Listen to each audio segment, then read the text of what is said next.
topics and opinions expressed in the following show are solely those of the hosts and their guests and not those of W4CY Radio, its employees, or affiliates.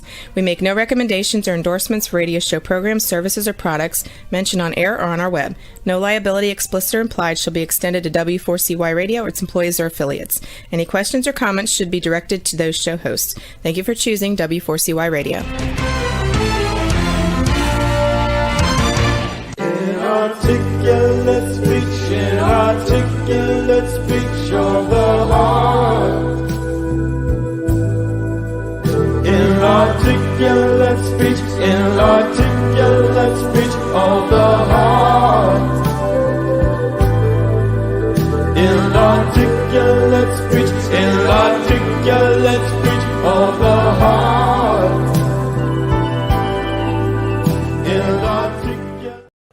Hello, and welcome to It's Your Voice, the show that hosts enriching conversations in diversity.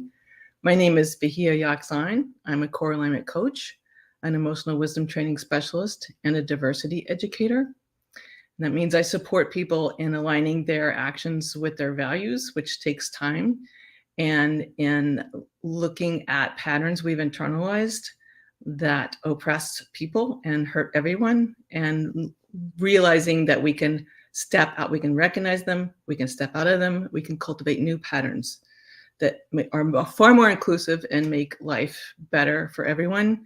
If you're interested in those kind of programs, I tailor, interrupting microaggressions, etc. You can go to my website, which is called knowwhatyouvantcoaching.wordpress.com. Today, the show I entitled, it's a broad title, How to Make a Community a Community.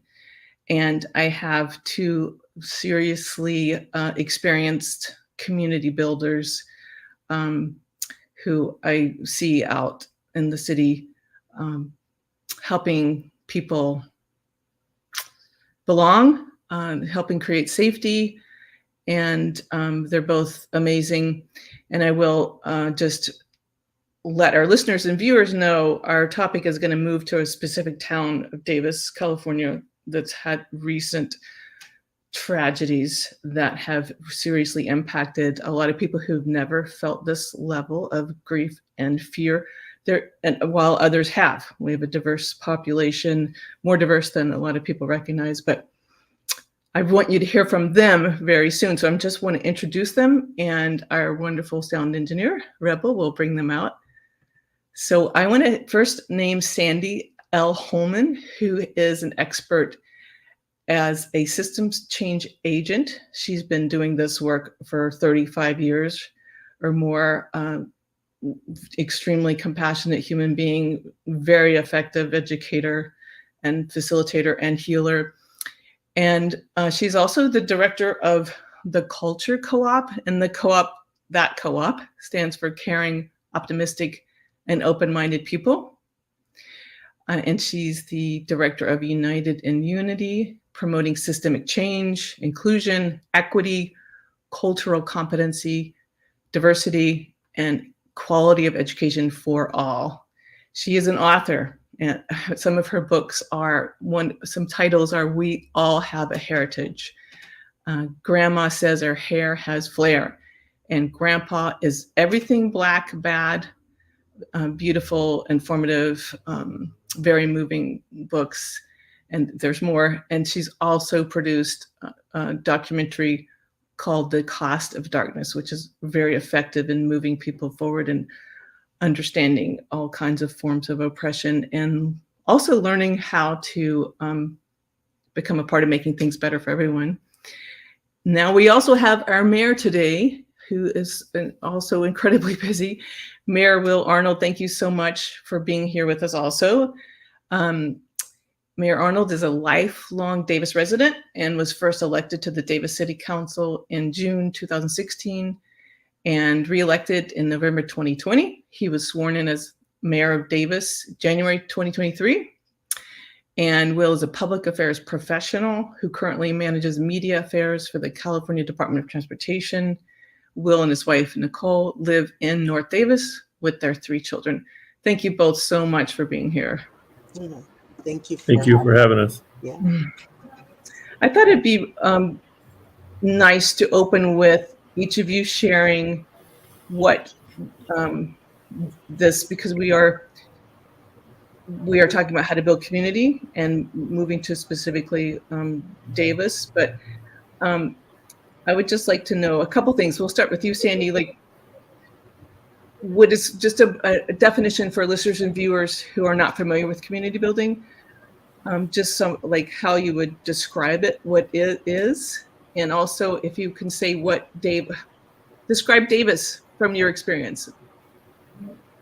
Well, when I think of community, I think of anything that connects us together, that transcends our backgrounds culturally, who we are, gender identification, any of those variables, things that make us understand that we're part of a larger family, a human family, and that through that connectedness, we can be strong or we can be divided.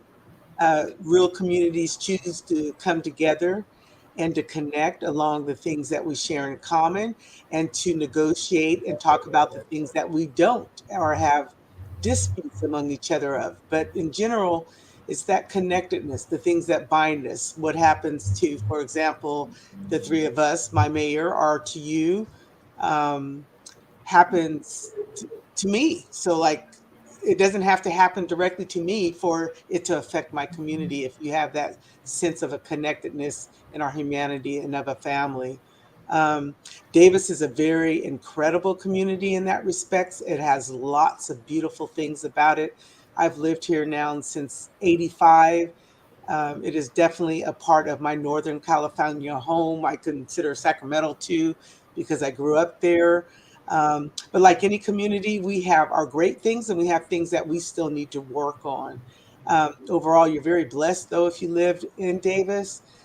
Things can be changed quickly and you can have an impact pretty fast. And there are just a lot of really wonderful people here who want to work as a part of a community in solidarity to make things the best it can be for everyone. Thank you so much. It's wonderful to hear. So, Will, how about you? How would you describe community? And I love that. I love Sandy's definition. Yeah, And me too. yeah, And and what and does Davis? Sandy and her work are, in fact, a big part of what makes this community of Davis so special. And the linguist in me likes to break down these words. And of course, the beginning of several important words that have been talked about a lot recently: community, compassion, connected. They all start with that co, and it just means that Mm, we're together. And so, community literally just means we're together as one, Yes. and that's us working together, living together, sharing in these joys, sharing in the things that are hard to live through, as we've experienced recently. The word compassion has come up a lot in our recent conversations. I imagine it may come up later in this conversation. That to me, and of course, finding the definition of compassion is itself an important exercise. But that means the understanding that that connectedness exists, and that what happens to you happens to me, and what happens to folks you don't know but who are in your shared community also affects you. And so what that brings out to me is this belief that not only is do you understand that the well-being of, say, your friends and family members is important, but also the well-being of folks that you don't even know also affects you in ways that you may never fully understand. And I think embracing that is a real step toward understanding and embracing this concept of community. And Davis is a really unique and special place. It's a small town. It's a college town. We're surrounded by much bigger places like the Bay Area and like the Sacramento region, and we're kind of an island a little bit, but no place is truly an island. And we share what happens to our neighbors in these bigger cities affects how we're able to live in Davis. And because we're a college town, we're so blessed to have such great diversity of culture, great diversity of thought, diversity of language, diversity of food and entertainment, and all the things that sort of uh, are hallmarks of potentially a bigger, more metropolitan area. But we're able to have those touch our community in such a great way.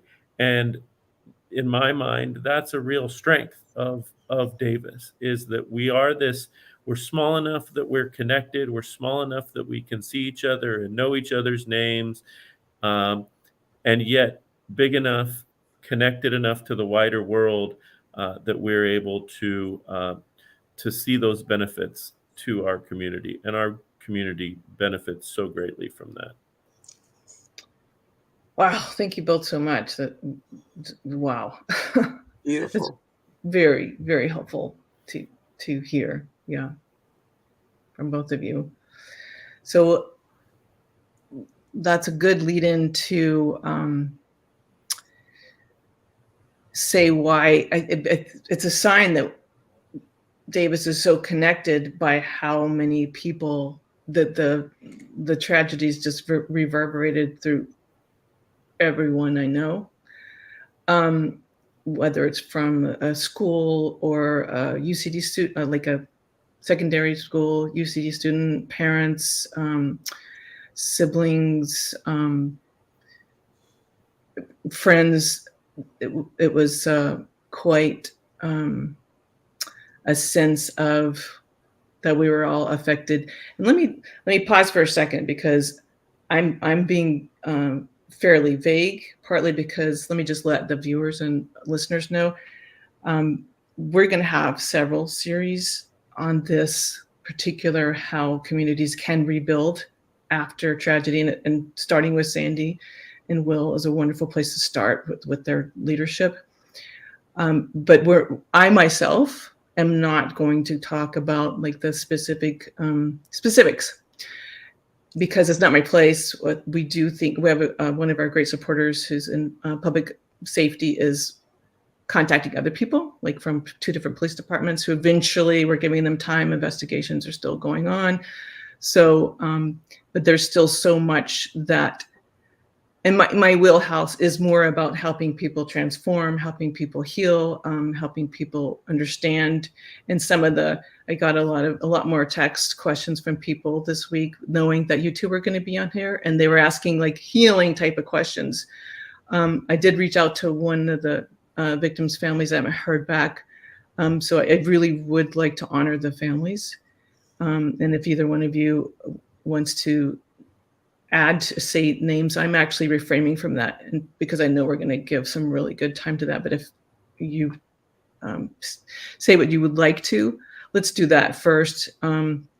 Anything that you want to say, because we know the families are deeply in our collective hearts, and their healing process and stages of grief are going to be very different from mine as a mere witness, so to speak. So I'll jump in if I may, and for those who may be watching this episode in the future, to recall what we're referring to. Over the last week, 3 members of our community were brutally attacked, 2 of whom were killed, and it was a tragedy and also an incredibly scary time to live through in our community, because these attacks clearly were done.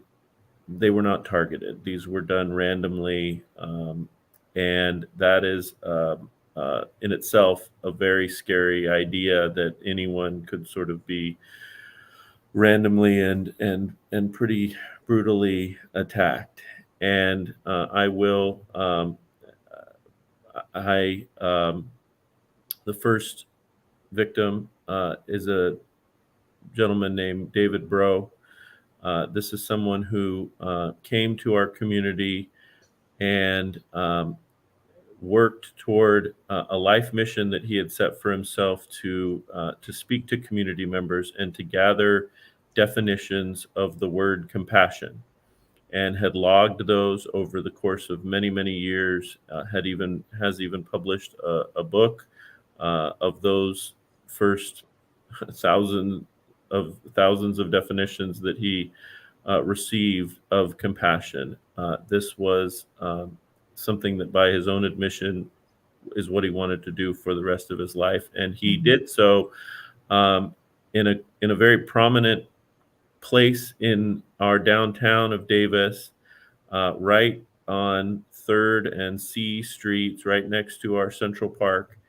And that place became so iconically tied to him and his life's work that some years later, the Davis community came together and built a monument, an art monument, and a bench for him to continue to perform this work and to honor this work.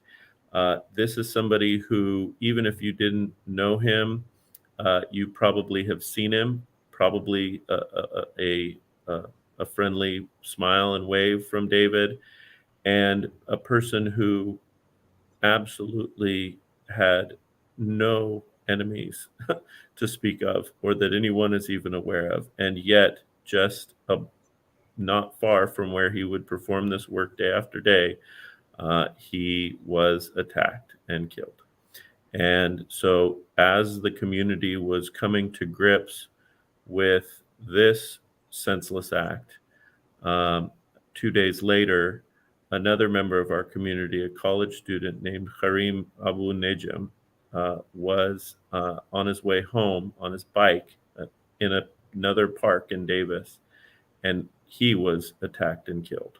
And those two senseless killings really shook our community individually, but then the two of them happening in close succession were just a travesty, and nothing like the community of Davis has seen. And then later, 2 days after that, on Monday night, a woman who is experiencing homelessness named Kimberly was herself attacked in the same fashion. Fortunately, thankfully, she survived this attack, and that was that really, that third attack absolutely sent, I think it's fair to say, the community and even the wider region into a bit of a panic, because it's something that has never happened in our community, and something that shouldn't ever happen anywhere. And yet we were living through it. And at that point, still, we did not have a suspect in custody who had performed these acts. Only a couple of days later, our police officers, with help from folks in the community, were able to identify the perpetrator of the attack, and an arrest was made. And so far, the violence has stopped. It has been an incredibly difficult time to live through in our community for all of us. No more so than for the families and loved ones of the victims, and particularly those two who lost their lives. Of course, in my capacity as mayor, I've had the privilege of meeting the family members of the two individuals who passed away. Such wonderful people, so incredibly strong, gave me strength to help try to share a message of unity with our wider community as we were going through this. And while I these are parks and playgrounds that I love to go with my family and with my kids, and that I've walked through at night before. Of course, I was not directly affected by these brutal attacks, but as someone who born and raised in our community, who has this role that the the people of Davis have entrusted in me, felt as though I had a role to play in communicating with folks. That's another one of those words, communicating with folks, and helping keep our community unified during this horrible week in Davis. Thank you very much for describing that. Sandy, do you want to add any words for the Well, family? in my cultural tradition and many other people's cultural traditions, we call the names of people who are now ancestors. And of course, we never want people to become ancestors by violence, as was the case in these situations. But the mayor wonderfully called out their names just now. And, I have a candle here lit in their honor as he called out their names. That's part of the healing process. And I think it's going to be critical for people to understand a few things as we talk about coming together as a community in times like this. So I love how the mayor just called out their names. The more we call out their names, there's actually a healing balm that goes to your soul and your spirit for that. It honors the family, it honors their lives, and doesn't focus just on the perpetrator of these heinous crimes. And I think that's very, very critical too. A lot of people are doing these kinds of things. I'm not saying that's the case here, but they like the attention, they garner from that. So I am a big stickler on really focusing on the families, as he was just saying, and the people's lives, not their deaths so much as their lives. That is so critical for us to do. And I work with UC Davis students on the regular. I have interns. I've been doing that for many, many years. I've had hundreds of them come through here directly, and they were obviously very affected. I was affected too, because I ended up running into the gentleman that we now have incarcerated. And that's a whole nother story. But I will just say this. As I think about these two, David Burrow in particular, I knew more about him than I did the student, but just knowing a young, brilliant supernova star who didn't get the chance to shine their light fully is heartbreaking. So acknowledging that heartbreak in all cases, I'm glad that Kimberly survived, but acknowledging that heartbreak is the first step to healing. Number one, I want to say that we have to acknowledge that we went through something scary. I mean, I'm even still having a little bit of post-traumatic stress, I'll call it that, because I think about how often I saw my brother David down there, the epitome of a passion, compassion. I consider myself the love lady. I consider him the compassion man. The two are one and the same, in my opinion. And hearing about his loss was just a lot. So I had to acknowledge, I want to encourage people to acknowledge the pain that goes with knowing of someone or knowing somebody and then losing them as a community. Because these acts were so public and so tragic. Secondly, after you acknowledge that pain, understanding that it doesn't just go away even when the perpetrator's been caught. Mm-hmm. Getting that sense of community back when a sort of innocence has been broken. And I'm not saying Davis has not had its share of things. We've had our share of things. We've had our share of challenges.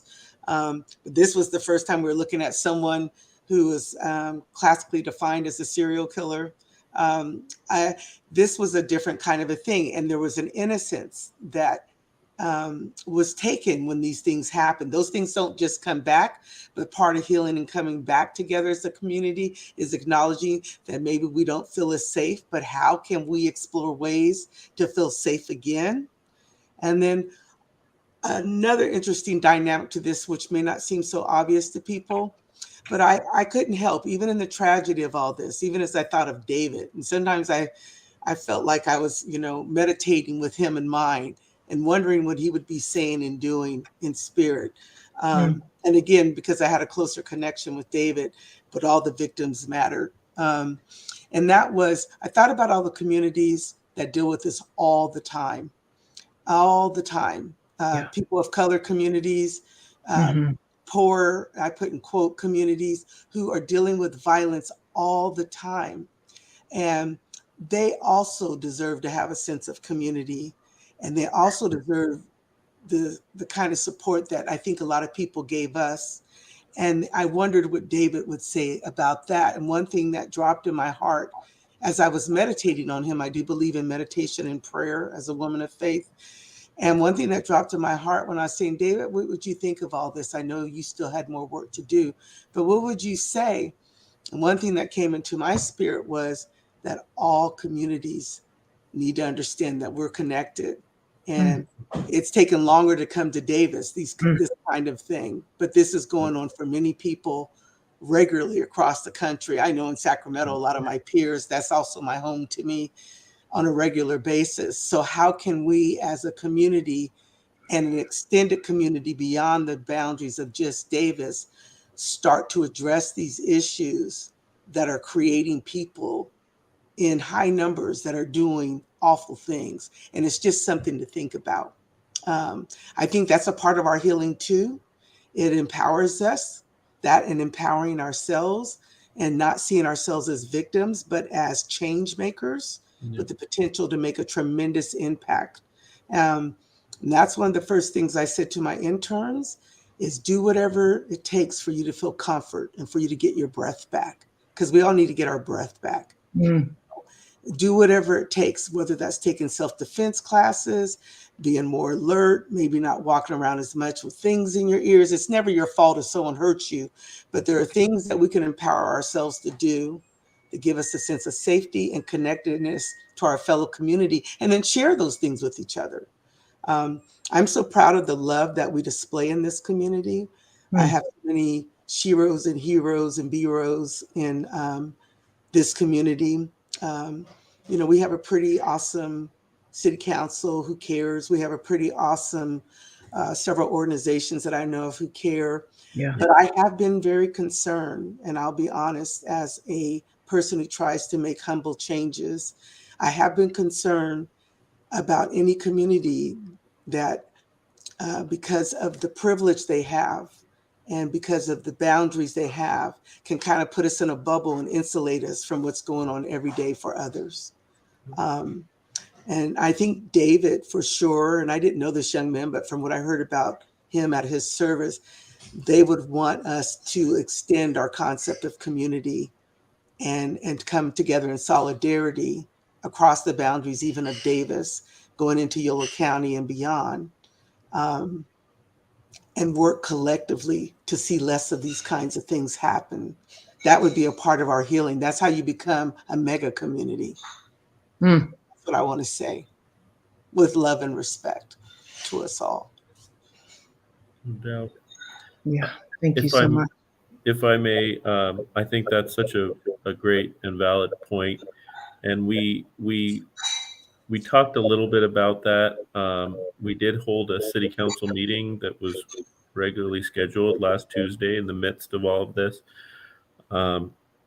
Obviously, it was not the meeting we had initially intended to have. But one of the topics that came up was how the feeling of fear and a violation and anxiety that our community was feeling at that moment, while nobody wants to feel that, it sure beats the alternative of not feeling anything when this type of stuff happens, taking it as a given, accepting it as normal. Some communities, as you describe, folks lose their lives to violence every day. So 2 over the course of 3 days would be a pretty slow weekend, actually, for some communities and some folks. And I know that I don't want to think that anybody takes that for granted or takes that as normal, but it's we're so lucky, fortunate to live somewhere that's not normal. the fear and the identity crisis that we were all experiencing last week was so palpable. But as you mentioned, let us not forget that there's folks in communities that are experiencing this level of violence or greater on a regular basis, and that we ought to keep them in our minds and in our hearts as well. Yeah. Yeah. Absolutely. Even with all the comfort you described in Davis, that's there for some of us all the time, but it's not there for some of us any of the time. It's true. Very, and even in this, highly formally educated, it's not the reality for some people every day to be that. To experience this level of fear is just new for some people and old for some people, depending on the color of your skin, how you talk, how you walk, your life experience, your background, your connection to other countries.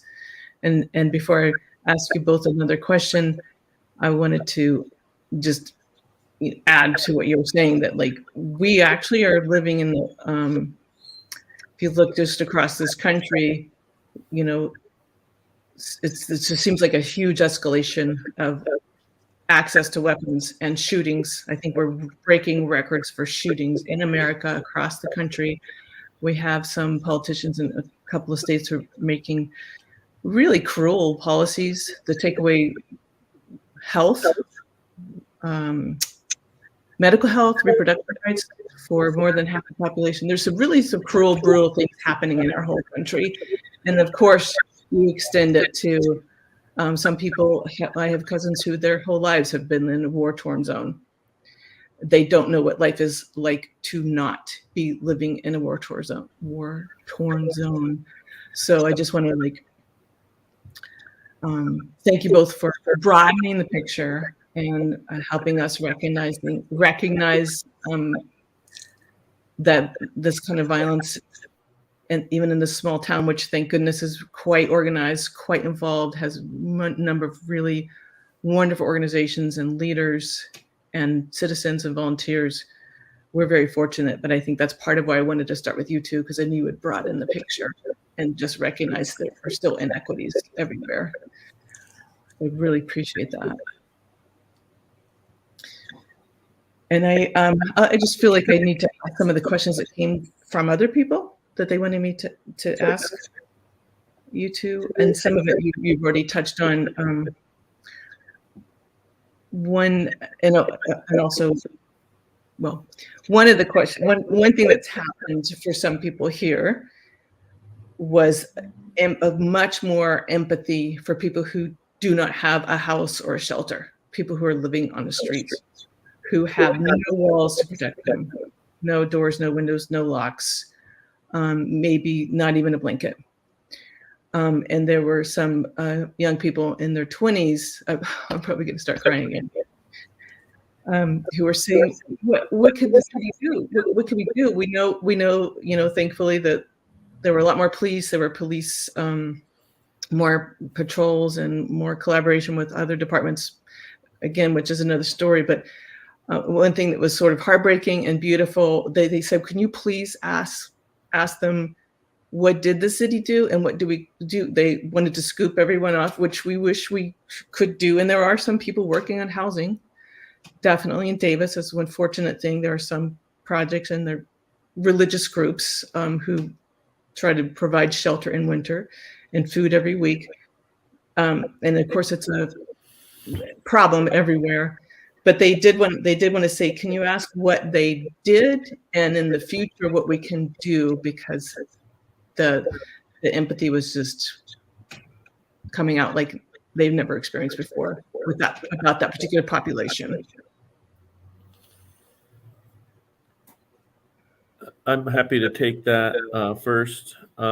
So when this third attack took place last Monday night, and it was clear that that the victim was a member of our community who was experiencing homelessness, and in fact attacked in her tent where she was going to sleep that night.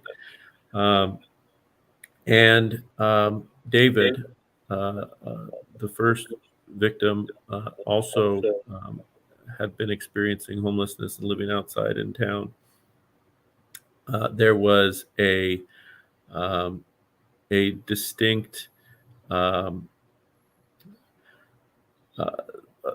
immediate thought that occurred to all of us, members of the community, members of city government, that we need to take real action to ensure that, in particular, these folks who appear to be, if not targeted, the nature of their living situation puts them at a greater risk. And so the city worked with our nonprofit partners, including Davis Community Meals and Housing, Heart of Davis, and others. These are faith-based and community-based organizations that provide services to folks experiencing homelessness. And we fairly quickly, as in basically for the next night, made it so that our new Director of Social Services and Housing was able to share with us at this council meeting that we had reached the point where capacity was no longer the issue, that we were able to get everyone off of a living outside situation and into some sort of a shelter that night, who was willing to accept it. And that's a big caveat there, because there's a lot of reasons why folks don't want to move into a shelter. They could take several episodes of the show to talk about some of those nuances. But we got to a point where we even had some extra capacity with partnerships with some of our local hotels that we didn't end up utilizing, because we had reached this point where outreach was done to our homeless community, and we were able to find, for all the folks who were willing to accept it, a place for them to be that night and for the following nights, as this perpetrator was still at large. There's definitely much more work to be done. I'll note that this individual on our city staff, the Director of Social Services and Housing, Dana Bailey, this is a new position that we created at the City of Davis in the wake of the nationwide movement toward police reform. It's beginning in earnest in 2020, following the murder of George Floyd. Communities everywhere were, to some degree or another, and in multiple directions, trying to take action to address police reform. And here in Davis, we did what we do very often, which is we engaged our community to help build something new. And what we built was a new Department of Social Services and Housing that, in part, redirected some resources that were previously utilized just for pure law enforcement purposes, and we have folks responding to some of these calls that were previously responded to by police officers, that may be more appropriately responded to by clinicians, mental health experts, who can connect folks with services rather than the criminal justice system.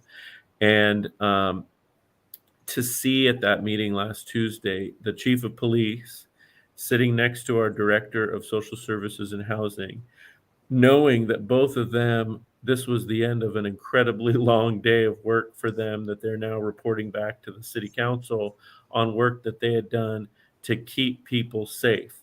The community at large, when you're talking about the police chief, including folks experiencing homelessness, and then in the case of our Director of Social Services and Housing, work that she had done tirelessly throughout that day to ensure that anyone who wanted to be in a shelter in Davis that night could be. And so I absolutely, and we as a community, I believe, are very much indebted to that work that they were doing. And it made me, I'll say, very proud of the work that we had done as community leaders to create this infrastructure that we were now utilizing in an emergency situation. That is really, really good to hear. Thank you so much for that. That might be make everyone happy to know that that happened and that can happen. And I, Sandy, I wanted to turn it back to you. Well, I was going to just say what was lovely about what Mayor Arnold just talked about is it really goes to show you what we can do when we are in a crunch and we're dealing with an emergency. And what that says to me intuitively is that without having ourselves in a constant state of emergency, because that's not a good way to live, we can take the brilliance we do in emergencies and extrapolate that during normal times and come up with a solution that keeps vulnerable people off the streets. I'm going to be honest with you. In my heart, I struggled so much knowing that David was vulnerable and exposed, that Kimberly was vulnerable and exposed, that they might not have been attacked if they had not been so vulnerable, being unhoused. And I really had to struggle. If we talk about healing as an individual, I struggled with that. I struggled with, as much as we all, it was clear, loved David and supported Kimberly and Kareem. Did we love them enough to make sure that they weren't out on those streets? And like the mayor said, some people choose. It's very complicated. We won't be able to talk about this in one show, but I'm being honest. I want to be honest with my community because I love my community. One of the hardest things for me as I still mourn the deaths, and particularly the two homeless people that were attacked, not more than the student, but just because of their situations.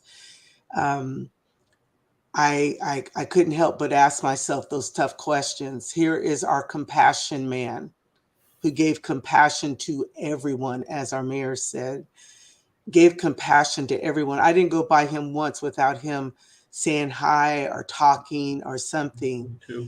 And so many people did. In fact, I ran into people at his memorial who were saying, I feel so bad. I meant to stop and talk to him. I never did. I always would say next time. And I want to encourage people not to beat themselves up because that's not a good thing to do either. But it did go through my mind that what we did very quickly in this emergency situation, I would want us to take that lesson and extrapolate it into our normal operations. If we can do this in an emergency, we can do this on our day-to-day thing. And that's no judgment against anyone. I include myself in that, as I said that, because I even asked myself, why didn't you ask David to come live in your home, Sandy? I asked those kind of questions. I'm very honest with myself as I examine these kinds of things. Honestly, I did not know he was still homeless because David didn't go out of his way to always tell you that. I did not know. But in general, it shouldn't be that all of us have to take every single person, that's out there on the streets in. However, when we know that they're out there and they're in need of help, we need to act like it's an emergency a little bit every day, because for them it is, right? For them it is. So that's been something as a part of healing that I think will help all of us, is being honest with ourselves as a community. I thought it was beautiful how we all came out in numbers to support all of these people and their families. But we shouldn't only do that when it's a death or a tragedy. Does that make sense? I mean, we should. I mean, I know we come together in beautiful ways in other ways too. But I think we would feel more empowered and more connected if we came together those ways on a regular basis around solutions for something that is as tough as the unhoused, which is going to be increasing exponentially due to the safeguards that are being taken away as we release the COVID emergency statutes. It's going to increase substantially. And I'm very concerned about that. I don't have all the solutions, but I know when we put our minds together as a community, we're good at figuring it out, because look what we do in No doubt. emergencies, right? True. So that's a loving hope for me. That's an empowering thing. I was so proud of Davis. I was so proud of our city council, Mm, all the people who serve the homeless. I consider myself a service as best as I can be as a citizen. So many other people are doing great things too, but it let mm, me know, man, when we have to, we can make things happen. So I want us to have that heat under us. mhm, We need to make things happen and do it, you know? mhm. Yeah. Thank you so much. I just want to take a half a minute to share also before I ask you each. We're moving towards only having 5 minutes left today, so I want to make sure you each have a closing thought, and hopefully you both come back as we continue this conversation. Okay, we have 4 minutes left, but I just want to share. Thank you so much for modeling. Honestly, it was my choke up to say their names. So I really appreciate. Thank you, Mayor. Thank you, for saying them for us and for me. And I was actually in the middle of leading a training the other day. It was Thursday, and I just started crying. That's how it's impacting me. And thank you, Sandy, also for modeling. We have to feel. We have to let the tears come out. That is part of grief and grieving and moving forward and acknowledging. But I just want to add a little bit about that young man, Kareem, who I was not honored enough to know in person, and just how I just keep flashing back to, 20-year-old, apparently just won an award, so brilliant that Kareem was about to graduate in a few weeks at 20. What an incredibly, and I know he has a beautiful family, though I haven't met them yet. And to think about bicycling home, that whole thing about the random targeting so I also just want to, I'll take the last 30 seconds. Let me give you each your closing thoughts, and then I'll do my last 30 seconds. So do you want to go back to Will and then Sandy, and then I'll do the last thing. I had a role last week, in part to show some strength and calm. I'll admit freely that at other times I was a puddle of tears when I was talking to my children about what was going on. I have had the pleasure now of meeting Kareem's family, such wonderful people, learning more about Kareem, whom I did not have the pleasure of knowing in life. In addition to his brilliance, creativity, learning from his peers, how he was always the one asking how they were doing, looking out for them. These are folks that we lost that were members of our community that really seem to know what it means to be a community. And I think we can honor them in part by showing strength as a community and learning from them. I'll just leave it at that. And thank you for the opportunity to join you on this important conversation. Thank you so much. Sandy? And yes, I want to end by saying their names again to David and Kareem. We honor you. May we live in such a way that your passing, your deaths were not senseless, that they had meaning. May they galvanize us into a stronger community, an honest community with ourselves, with each other. And may, we realize that nothing really matters except the human bonds and the love and the talents that we have to impact and make a difference in the lives of others. We are so sorry that you are now ancestors, but we thank you for the time that we had with you. And I also want to acknowledge that Kareem's father, I didn't get a chance to meet the family, Will, so I'm so happy to hear that they had the comfort of all of you and you got a chance to meet him. But I was struck by his father's grace when I watched a part of the ceremony that they had at UC Davis. I didn't see any of the others.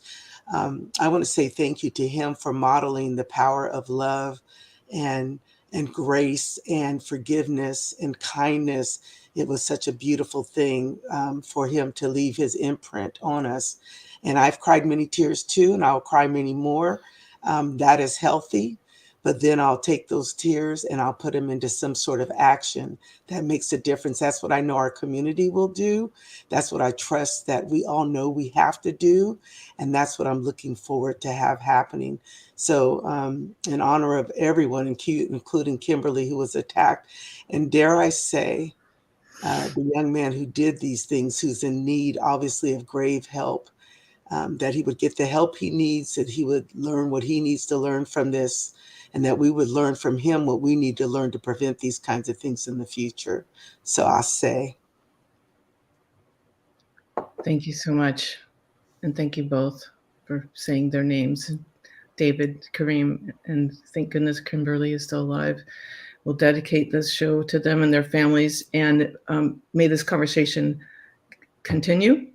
And I need to thank all of our listeners and viewers, our engineer and our producer, and remind everyone to tune in next week for It's Your Voice on Talk 4 TV or w4cy.com at 8 p.m. Eastern Time. And again, thank you all for listening, and thank the community for caring and for all the CO words, the compassion, cooperation. And thank you both so much for your leadership and your time. Thank you both. Take care. Inarticulate speech, inarticulate speech of the heart. Inarticulate speech, inarticulate speech of the heart. Inarticulate speech, inarticulate speech of the heart.